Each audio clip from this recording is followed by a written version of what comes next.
손흥민은 어제 황희찬과 함께 월드컵 예선 싱가포르전을 위해 한국으로 들어왔습니다. 지난 경기 패배로 굳은 인상으로 들어왔고 황희찬은 팬들에 둘러싸여 사인까지 해주었습니다. 결국 두 한국 선수의 입국 현장 모습이 지난 토트넘전과 울버햄튼전 결과를 반영하고 있습니다. 이런 와중에 영국에서는 손흥민에게 볼이 전혀 가지 않은 토트넘의 스쿼드 운영이 화제가 되고 있습니다. 그리고 경기 이후 분노한 포스텍의 발언이 알려지면서 결국 피해자는 손흥민이다라는 지적까지 나오고 있습니다.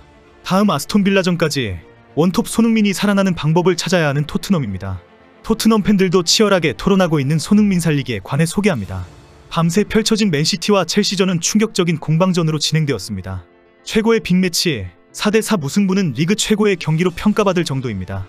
맨시티가 수월하게 승리를 할 것이라는 예상을 완전히 깨어버린 난타전이 펼쳐졌습니다. 첼시가 토트넘전 승리를 계기로 완전히 달라진 팀 분위기를 보여주었습니다. 프리미어리그의 시즌 12라운드 경기가 모두 끝이 났습니다. 토트넘과 울버햄튼전이 1대2로 끝이 나면서 충격을 주었는데 맨시티와 첼시전도 마찬가지였습니다. 손에 땀을 쥐는 공방전 끝에 결국 무승부가 되면서 승점 한 점을 나눠 가졌습니다. 현재 리그 1위는 맨시티로 평점 28점, 리버풀이 브렌트포드를 상대로 3대0 승리를 하면서 승점 27점으로 리그 2위로 점프하고 다음 아스널이 27점으로 3위 그리고 토트넘이 26점으로 4위로 주저앉았습니다. 토트넘 승리로 기세가 오른 첼시도 화제이지만 현재 영국에서는 토트넘의 위기가 더 큰 화제입니다. 특히 포스텍 감독의 전술에 대해 찬성과 반대가 극명하게 갈리면서 토트넘 팬들 사이에서도 큰 화제가 되고 있습니다. 이 와중에 포스텍 감독의 전술에 대해 손흥민이 분노했다라는 지적도 나오고 있습니다. 원톱에 전혀 공이 오지 않는 상황에 대해 손흥민이 화가 났다는 이유 때문입니다. 이에 대해 포스텍도 기자회견에서 상황을 설명하면서 일부 선수들을 비판했습니다. 말도 많고 탈도 많은 포스텍의 전술이 앞으로 어떻게 바뀔 것인지도 주목받고 있습니다. 울버햄튼전에서 포스텍 감독은 평소와 다른 시끄러운 모습을 보여주었습니다. 전반 내내 선수들에게 위로 올라가라고 미친듯이 손을 흔들었습니다. 놀랍게도 공이 있든 없든 무조건 올라가라고 애원하듯이 고함쳤습니다. 현재 영국 언론에서 가장 화제가 되고 있는 장면입니다. 이제 영국의 축구 매체와 축구 전문가들은 포스텍 감독은 무조건 닥치고 공격 스타일이다라고 말할 정도입니다. 포스텍 감독은 지난번 첼시전 이후 내가 조금은 심하게 라인을 올린 것은 인정한다라고 말했습니다. 그럼에도 자꾸 수비적으로 라인을 내리게 되면 팀은 반드시 어두운 절망의 상황으로 데리고 간다라고 반박했습니다. 포스텍 감독은 항상 강력한 공격을 할 수 있는 스쿼드를 유지해야 한다라고 주장했습니다. 포스텍은 지난 첼시전에서 수비를 하프라인까지 올리는 충격적인 스쿼드를 울버햄튼에서도 유지했습니다. 판더벤과 로메로가 빠진 상황이기 때문에 수비를 강화할 것이라는 예측을 무너뜨렸습니다. 브레넌 존슨과 쿨루셉스키를 좌우윙어로 세우고 손흥민 원톱에 득점을 기대했습니다. 그러나 공격에서는 유효 슈팅이 거의 나오지 않았고 후반에는 갈수록 체력이 딸리는 모습을 보여주었습니다. 볼점 유율과 패스 점유율이 58%를 기록하고 울버햄튼의 353회에 비해 532개의 패스를 했지만 볼을 효율적으로 소유하지는 못했습니다. 토트넘은 6개의 슈팅에 유효 슈팅 2개, 울버햄튼은 17개의 슈팅에 4개의 유효 슈팅을 기록했습니다. 그러나 울버햄튼은 비효율적인 공격에도 불구하고 후반에 비카리오를 무너뜨리는 2개의 기습골로 승리를 가져갔습니다. 반면 손흥민은 강제로 침묵당한 것처럼 조용했습니다. 결국 손흥민은 분노했고 경기 종료 후 포스텍은 손흥민을 안아주며 위로했습니다. 그리고 왜 이런 상황이 발생했는지 경기 후 포스텍의 발언과 경기 분석에서 다 드러났습니다. 경기 이후 토트넘의 포스텍 감독은 충격적인 표현을 했습니다. 선수들은 자신들이 할 수 있는 모든 것을 다 퍼부었다. 그러나 결국 그것이 문제이다라고 말을 한 것입니다. 포스텍은 일부 토트넘 선수들은 최선을 다했지만 좋은 모습을 보여주지 못했다라고 지적한 것입니다. 결국 근본적으로 경기력에 문제가 있는 선수들이 있다라고 밝히면서 그래서 결국 울버햄튼에게 패배를 했다라고 평가한 것입니다. 미드필더가 제 역할을 하지 못했고 후반에 체력이 딸리거나 긴장이 완전히 풀리는 상황까지 왔기 때문입니다. 그러다 보니 후반 종료 직전에는 일단 지키자라는 식으로 경기를 이끌었고 그리고 그 순간 울버햄튼의 강력한 전방 압박에 2골이나 내주었다고 지적했습니다. 실제 포스텍 감독은 후반 38분에는 넘어져 있는 선수들을 향해 빨리 일어나라고 고함까지 쳤습니다. 그제서야 몇 분 동안 또 바짝 달리는 모습을 보여주었고 그 후 다시 시간을 보내는 듯한 의미 없는 경기를 펼쳤습니다. 포스텍이 결국 손흥민에게 패스를 해주지 않는 미드필더와 공격진들은 쓸데없는 놈들이다라고 분노한 것입니다.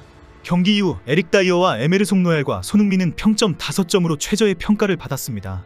다이어는 울버햄튼의 2골에 모두 책임이 있는 수비 실수를 했고 에메르송 노엘도 별다른 활약도 없으면서 옐로카드만 받았기 때문입니다. 다이어는 태클 2회, 클리어링 5회, 슈팅 1회를 기록했고 90분 동안 좋은 모습을 보여주었지만 역시 종료 직전에 있으나 마나하는 기둥처럼 큰 실수들을 했습니다. 벤 데이비스도 좋은 평가를 받았지만 체력이 떨어지면서 브레넌 존슨이 커버를 위해서 계속 달려와야 하는 상황이 많이 펼쳐졌습니다. 포스텍 감독은 에메르송 로얄과 포로 등 일부 선수들의 막판 체력과 경기력 저하를 지적했습니다. 풋볼 런던은 분노에 찬 포스텍 감독의 메시지라며 특히 비수마에게 실망했다라고 보도했습니다. 비수마는 시즌 5번째 옐로카드를 받아 토트넘과 아스톤빌라전에 결장하게 되었습니다. 경기 내내 비수마는 쓸데없는 반칙을 하면서 레드카드까지 받을 수 있는 상황을 계속 만들었습니다. 결국 포스텍 감독은 비수마의 레드카드 가능성 때문에 막판에 교체카드를 사용해야 했다고 합니다. 그러나 가장 큰 문제는 원톱 공격수 손흥민이 슈팅을 할 기회가 전혀 없었다는 것입니다. 손흥민은 그라운드를 누비고 다녔지만 킬패스나 유효 슈팅도 없었습니다. 그 이유는 손흥민에게 전혀 공이 오지 않았다는 것입니다. 손흥민은 후반 막판 한 번에 날카로운 패스를 보여준 것 외에는 전혀 터치가 없었고 결국 슈팅도 없었다는 지적입니다. 토트넘의 팬들은 득점왕 레이스 경쟁을 펼치고 있는 손흥민이 왜 슈팅을 제대로 하지 못했는가라고 분노했습니다. 그러나 경기 이후 마크 스테스가 조사한 패스맵이 공개되면서 고립무원 손흥민의 모습을 확인할 수 있었습니다. 후반 23분까지 손흥민에게 단 한 번도 패스를 하지 않았다는 것이 확인된 것입니다. 공이 와야 슈팅을 하든지 하는데 제대로 된 패스가 오지 않은 것입니다. 결국 11경기에서 3골 5도움을 기록하면서 토트넘의 플레이메이커 역할을 수행한 메디슨의 부재가 확인된 것입니다.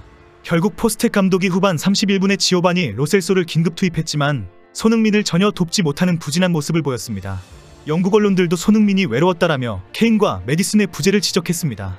경기 내내 손흥민이 이상하리만큼 조용했다라고 평가할 정도로 토트넘 선수들이 모두 창의적인 볼 배급의 한계를 보였다는 것입니다.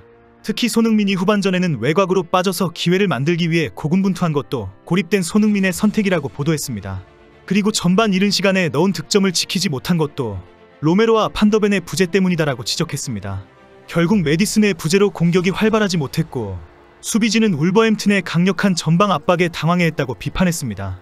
축구 전문 매체들도 판더벤과 메디슨이 복귀하게 될 내년 1월까지 토트넘은 어려운 상황에 계속 처하게 될 것이다라고 지적했습니다. 메디슨과 판더벤이 돌아오는 내년 1월까지 너무 많은 점수를 까먹을 것이라고 전망하기 때문입니다. 지난 울버햄튼전에서 손흥민은 후반에는 왼쪽으로 빠지면서 공간 창출과 기습 공격 기회를 만들어갔습니다. 이때의 놀라운 킬패스가 나오면서 득점 상황까지 만들었습니다. 토트넘 선수들이 아무도 그런 공격 기회를 만들지 못하는 상황에 원톱이 외곽으로 빠지는 그림이 만들어진 것입니다. 손흥민이 싱가포르와 중국전에서 큰 승리를 거두고 돌아갈 때에는 포스텍에게 새로운 전술이 나오기를 기대합니다. 자신의 철학과 전술을 고집하는 것도 좋지만 무조건 이기고 볼 일이기 때문입니다. 손흥민을 고립무원으로 두지 말고 빨리 득점왕 레이스에 달리도록 불을 붙여주어야 합니다. 그것이 포스텍의 능력이고 토트넘이 살 길입니다.